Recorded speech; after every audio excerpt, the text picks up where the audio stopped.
Sabay-sabay po nating basahin ang Aklat ng Mga Gawa, chapter 10, verses 34 to 48. At nagsalita si Pedro, "Ngayon ko lubusang naunawaan na talagang walang itinatangi ang Diyos. Nalulugod siya sa sino mang may takot sa Kanya at gumagawa ng matuwid kahit taga saan mang bansa. Ibinigay ng Diyos ang Kanyang salita sa mga Israelita. Ipinahayag niya sa kanila ang magandang balita ng kapayapaan sa pamamagitan ni Hesukristo na siyang Panginoon ng lahat. Alam ninyo ang pangyayaring naganap sa buong lupain ng mga Hudyo na nagsimula sa Galilea pagkatapos na ipangaral ni Juan ang mensahe tungkol sa bautismo.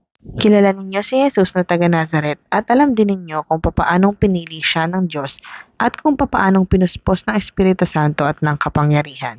Alam din ninyo na saan man siya magpunta, gumagawa siya ng kabutihan sa mga tao at nagpapagaling sa lahat ng pinapahirapan ng dyablo sapagkat kasama niya ang Diyos. Saksi kami sa lahat ng ginawa niya sa lupain ng mga Hudyo at sa Jerusalem. Siya ay pinatay nila. Siya ay ipinako nila sa krus. Ngunit siya ay muling binuhay ng Diyos sa ikatlong araw at hinayaang makita ng mga tao. Hindi siya nakita ng lahat ng tao, subalit nakita namin siya. Kami na mga pinili ng Diyos bilang mga saksi patungkol dito ay nakasama niyang kumain at uminom pagkatapos na siya ay muling mabuhay. Inatasan niya kaming mangaral sa mga tao at magpatotoo na siya ang itinalaga ng Diyos na maging hukom ng mga buhay at mga patay.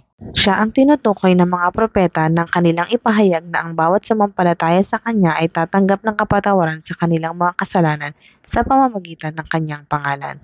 Nagsasalita pa si Pedro nang bumaba ang Espiritu Santo sa lahat ng mga nakikinig.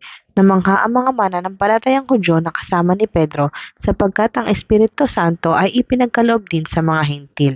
Narinig nila ang mga ito na nagsasalita sa iba't ibang wika at nagpupuri sa Diyos. Kaya't sinabi ni Pedro, "Tulad natin sila'y pinagkalooban din ng Espiritu Santo.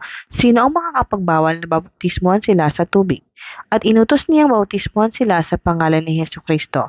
Pagkatapos, hiniling nila kay Pedro na manatili pa roon ng ilang araw.